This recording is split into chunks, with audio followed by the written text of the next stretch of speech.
ایک سوال ہے میرا سارے مولویوں سے، بھارت کے مولویوں سے، چاہے وہ دیوبندی مولوی ہیں، چاہے وہ بریلوی مولوی، چاہے وہ تبلیغی جماعت والے ہیں، چاہے وہ جماعت اسلامی والے ہیں، چاہے وہ ندوہ والے ہیں، چاہے وہ جامعہ ملیہ والے ہیں،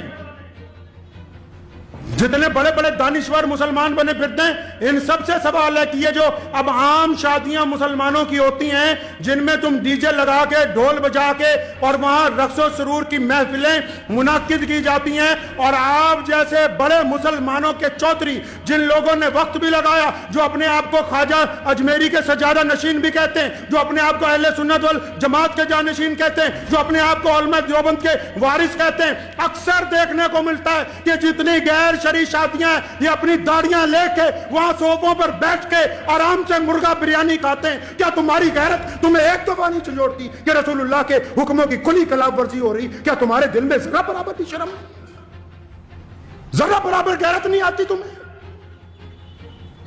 کہا مفتی صاحب نے، کہنے لگے میں گیا لڑکی کو پوچھا کہ تمہیں فلاں کے ساتھ نکاح میں دے دیا، یہ گواہ کھڑے ہیں، یہ وکیل کھڑا ہے، تجھے قبول ہے؟ لڑکی بولتی نہیں۔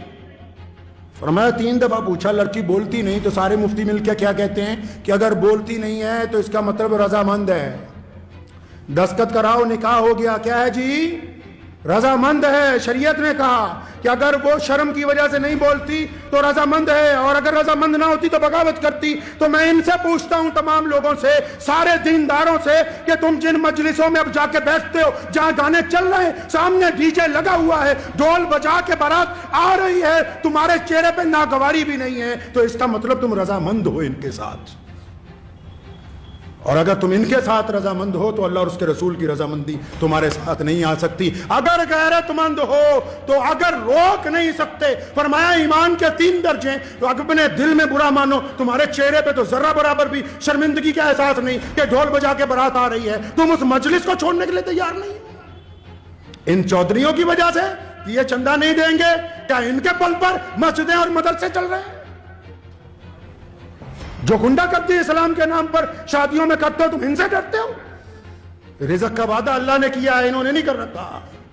3 درجے ایمان کے، فرمایا اگر کوئی چیز بری لگے تو دل میں برا مانو، اگر طاقت ہے تو زبان سے کہو، اگر ہاتھ سے روک سکتے ہو تو وہ اول ترین درجہ ہے۔ تو یہ جتنے آپ میں یہ جو بات آج ممبر پہ بیٹھ کے کہہ رہا ہوں، روزانہ پورے ملک میں شادیاں ہو رہی، اور جتنے سرمایہ داروں کی شادیاں جا کے دیکھ لو، یہ جتنے کٹ ملا ہیں یہ ان کے نکاح بھی پڑھا رہے ہیں، ان کی بریانیاں بھی کھا رہے ہیں، ان کے قورمے بھی کھا رہے ہیں۔ اگر تم قوم کی نگہبانی نہیں کرو گے تو یاد رکھو تمہاری حیثیت گڈریے کی ہے۔ اگر ایک بھی کوئی ریوڑ میں سے کوئی چیز ضائع ہو گئی تو گڈریے کو مالک پوچھتا ہے، اللہ تعالیٰ نے ان کو چھوڑ دینا ہے، تمہارا گریبان پکڑ لینا ہے۔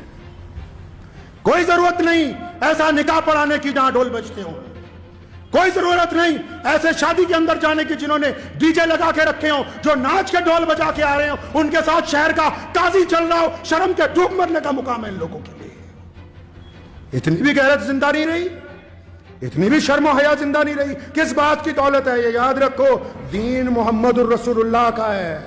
کس کا دین ہے جی؟ محمد الرسول اللہ کا دین ہے، اور یہ دین قیامت تک زندہ رہے گا۔ یہ کسی سرمایہ دار کا دین نہیں ہے، یہ کسی بہت بڑے چودھری کا دین نہیں ہے۔ دنیا کی کوئی طاقت اس دین کو سرنگو نہیں کر سکتی۔ اس لیے پلٹیے اپنے رب کی طرف، اور آپ بھی سنیے جتنے عام مسلمان ہیں، اگر کسی شادی میں ناچ گانا ہو رہا ہے مسلمان کی، اور شراب پی کے کوئی آ رہا ہے، ڈھول بجا کے بارات آ رہی ہے، آپ اگر اس میں شامل ہیں تو آپ گنہگار ہیں۔ میں فتوے نہیں اکثر دیتا، لیکن یہ مسئلہ آپ کو اس لیے بتا رہا ہوں کہ رسول اللہ صلی اللہ علیہ وسلم کو یہ بات پسند نہیں ہے۔ رسول اللہ نے سادگی سے نکاح کا حکم دیا۔ عبد الرحمن بن عوف جلیل القدر صحابی، اربوں پتی آدمی، رسول اللہ نے فجر میں پوچھا عبد الرحمن یہ کپڑوں پہ لال رنگ کا داغ لگا، فرمایا یا رسول اللہ رات میرا نکاح ہوا تھا تو مہندی لگ گئی تھوڑی سی۔